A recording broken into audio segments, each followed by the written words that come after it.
కాగలిగే స్థితి రావాలి అంటే స్వచ్ఛత ఉండాలి, కృతజ్ఞత భావం, యాక్సెప్ట్ చేసే గుణం. అంటే మనం ఏం చేస్తామంటే మనకు నచ్చింది వస్తే ఓకే, మనకి ఎప్పుడు ఒకటి ఉండదు, ఎప్పుడు పాజిటివ్గానే ఉంటుంది, మనకు ఉండదు.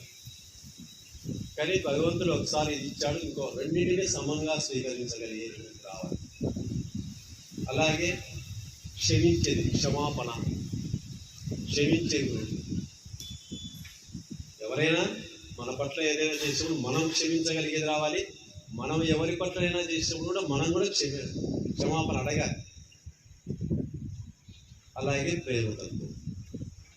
ఈ గుణాలను మనం పెంచుకుంటూ వస్తే మనలో స్వచ్ఛత అనేది ఏర్పడుతుంది. ఆ స్వచ్ఛత అనేది ఏర్పడిన తర్వాత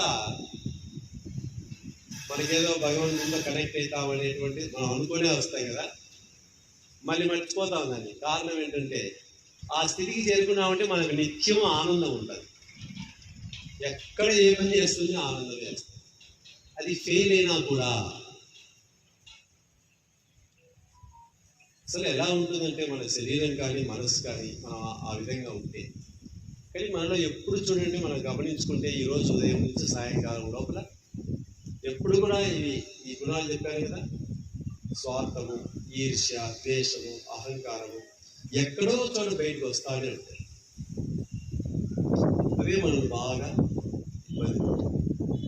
అందుకని మెల్లిమెల్లిగా ఒక్కొక్కటి వీలైనంత ఎవరైనా మనకు ఒక చిన్న పని చేసి పెట్టారు, మనకు సహకరించారు, వాళ్ళకి థ్యాంక్స్ చెప్పు. ఇంట్లో వాళ్ళకైనా సరే మన వల్ల తప్పు జరిగింది, సారీ చెప్పాలి. అలాగే అవతల విషయంలో ఏదైనా పొరపాటు జరిగింది, యాక్సెప్ట్ చేయండి. ప్రేమతత్వాన్ని పెంచుకోవాలి.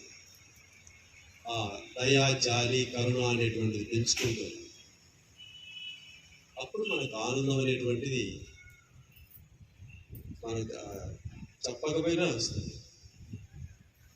కానీ మనం ఎప్పుడు చూసినా కూడా ఇప్పుడు ఇవన్నీ మనకు పొద్దున్న లేచాల నుండి పరిగెత్తేది ఎక్కువ ఉంది కాబట్టి ఎంతసేపు మన ఆలోచనలు, మనం నలుగురం కలిస్తే మాట్లాడుకునేది ఏముంటాయో చూడండి. ఏముంటాయో చెప్పండి, దేనికి సంబంధించి ఉంటాయో చెప్పండి, దేనికి సంబంధించి ఉంటాయి? నలుగురు ఎక్కడైనా కూర్చొని మాట్లాడుతుంది, ఏం మాట్లాడుతుంటారు, దేని గురించి మాట్లాడుతుంటారు? నలుగురు కలిస్తే ఇదే సంపాదన ఎక్కువ మాట్లాడుతుంది. కానీ జీవితం అంటే అది ఒక్కటి కానే కాదు, అది కూడా వన్ ఆఫ్ ది పార్ట్ అంతే. ఎప్పుడు మనకు